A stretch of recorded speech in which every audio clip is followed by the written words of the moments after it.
আসসালামু আলাইকুম।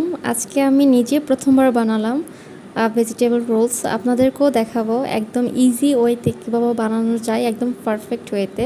আর আপনি টেস্টও পাবেন বাইরে কেনার মতো রোল, একদম মনে করবেন যে বাইরে থেকে নিয়ে আসছেন, বাইরে থেকে বেটারও টেস্টটা পাবেন।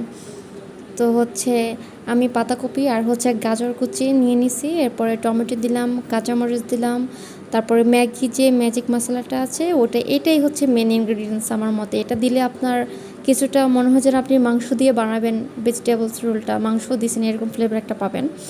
তো ওভারঅল এরপরে ধনিয়া, হলুদ আর লবণ, জাস্ট এই তিনটে দিয়েছি আমি।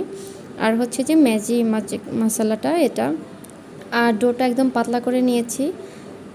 আজকে আমি ফ্রাই প্যান দিয়ে ফাঁকিবাজি রুটি বানাইছি এটার জন্য।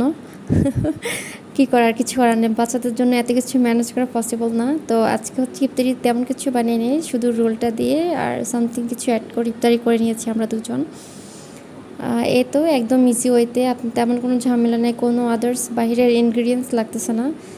এই তো তৈরি হয়ে গেল মজাদার ভেজিটেবল রোলস। আপনারাও ট্রাই করবেন, অনেক মজা হয়েছে। আমি তো স্যাটিসফাইড নিজের প্রতি নিজে।